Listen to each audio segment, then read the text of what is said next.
ઓમ નમઃ શિવાય. હર હર મહાદેવ.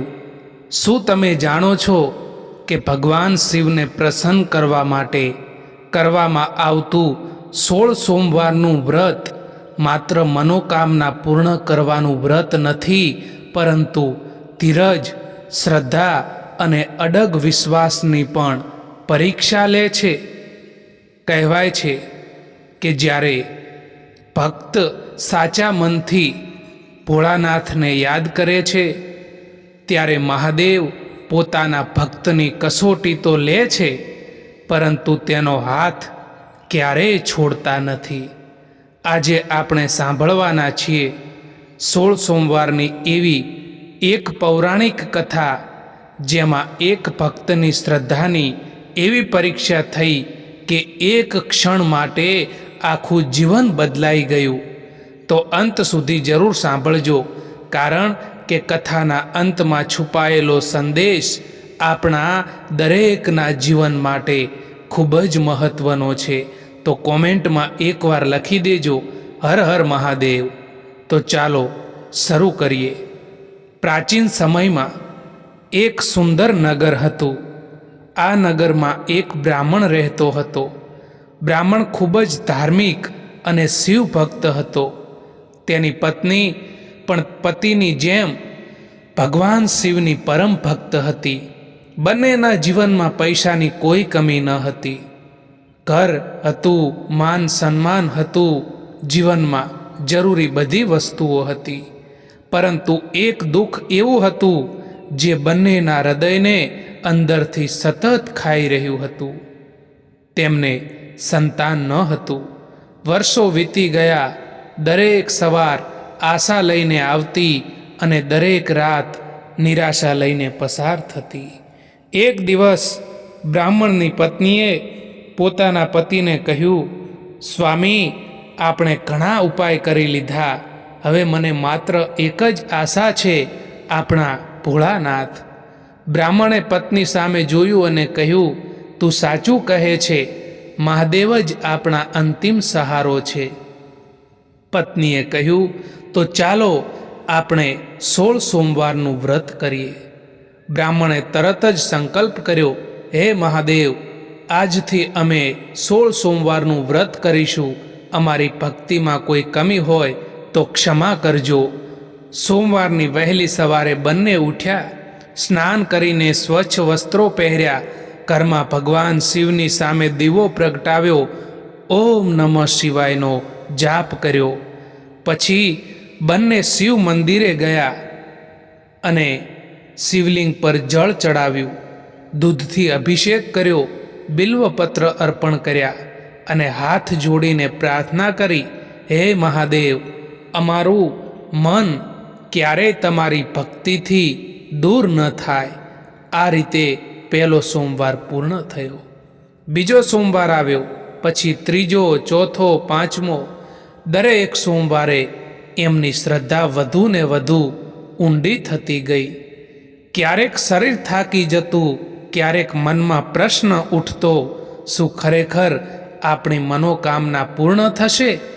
પરંતુ બ્રાહ્મણ પોતાની પત્નીને કહેતો, આપણે ભગવાન પાસે સોદો કરવા માટે વ્રત નથી કરતા, આપણે તેમની ઉપર વિશ્વાસ રાખવા માટે વ્રત કરીએ છીએ. આ વાત તેની પત્નીના હૃદયમાં ઉતરી ગઈ અને બંને ફરીથી ભક્તિમાં લાગી જતા. એક દિવસ તેમના વ્રતના અંતિમ દિવસો નજીક આવ્યા. એ સમયે ભગવાન શિવે તેમની ભક્તિની પરીક્ષા લેવાનું નક્કી કર્યું. એક સોમવારે બ્રાહ્મણ મંદિરમાં પૂજા કરી રહ્યો હતો, ત્યારે મંદિરના દરવાજા પાસે એક વૃદ્ધ સાધુ આવ્યો. સાધુએ બ્રાહ્મણને કહ્યું, બેટા, તું દરરોજ દર સોમવારે અહીં શું કરવા આવે છે? બ્રાહ્મણે નમ્રતાથી કહ્યું, મહારાજ, હું ભગવાન શિવનું વ્રત કરું છું. સાધુએ ફરી પૂછ્યું, શા માટે? બ્રાહ્મણે કહ્યું, મારી એક મનોકામના છે, પરંતુ હવે હું મનોકામના કરતાં પણ વધારે મહાદેવની કૃપા ઈચ્છું છું. સાધુ થોડું હસ્યા. તેમણે કહ્યું, જો ભગવાન તારી ઈચ્છા પૂર્ણ ન કરે તો? બ્રાહ્મણ થોડી ક્ષણ માટે મૌન રહ્યો, પછી હાથ જોડીને બોલ્યો, તો પણ હું મહાદેવની ભક્તિ નહીં છોડું. આ જવાબ સાંભળીને સાધુના ચહેરા પર દિવ્ય તેજ આવી ગયું, પરંતુ બ્રાહ્મણ કંઈ સમજી શક્યો નહીં. સમય પસાર થયો અને અંતે આવ્યો 16મો સોમવાર. આ દિવસ બંને માટે ખૂબ જ ખાસ હતો. બંને વહેલી સવારે ઉઠ્યા, ઘરને સ્વચ્છ કર્યું, દીવો પ્રગટાવ્યો, શિવલિંગની પૂજા કરી, જળ, દૂધ, દહીં, મધ અને ઘીથી અભિષેક કર્યો, બિલ્વપત્ર ચડાવ્યા અને બંનેએ આંખો બંધ કરી. પત્નીની આંખોમાં આંસુ હતા. તેણીએ કહ્યું, હે મહાદેવ, જો અમારા વ્રતમાં કોઈ ભૂલ થઈ હોય તો ક્ષમા કરજો. બ્રાહ્મણે કહ્યું, હે ભોળાનાથ, હવે અમને તમારી ઈચ્છા સ્વીકારવાની શક્તિ આપજો. આ શબ્દો બોલતા જ બંનેની આંખોમાંથી આંસુ વહેવા લાગ્યા. તે રાત્રે બ્રાહ્મણ ઊંઘમાં હતો. અચાનક તેને એક અદ્ભુત પ્રકાશ દેખાયો. એ પ્રકાશની વચ્ચે જટાધારી, ગળામાં નાગ ધારણ કરેલા, મસ્તક પર ચંદ્ર ધારણ કરેલા ભગવાન શિવ પ્રગટ થયા.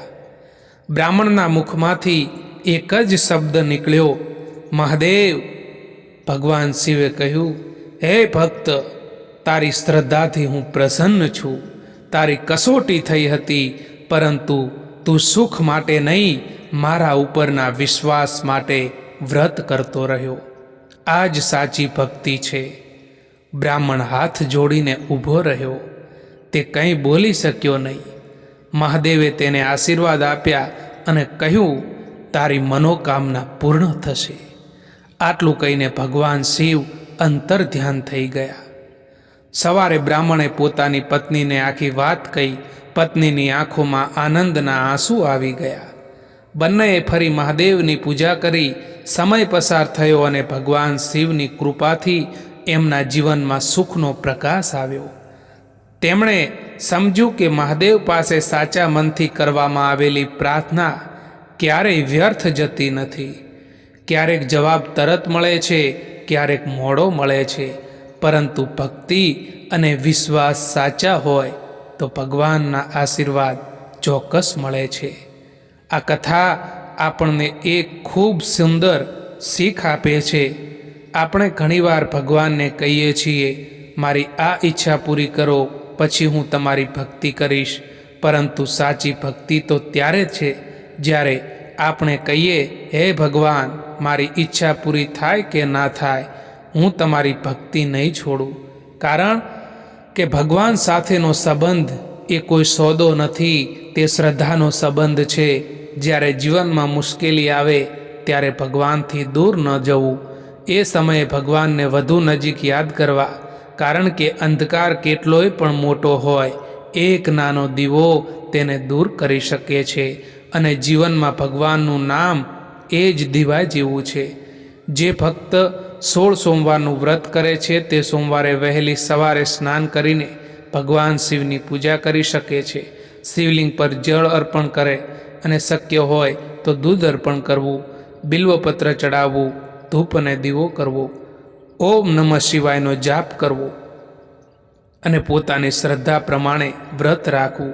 હે ભોળાનાથ, જે ભક્ત આજે આ કથા સાંભળી રહ્યા છે એના જીવનમાં જે પણ દુઃખ હોય, જેના મનમાં કોઈ ચિંતા હોય, જેના ઘરમાં કોઈ મુશ્કેલી હોય, હે મહાદેવ, એના જીવનમાં આશાનો પ્રકાશ આપજો.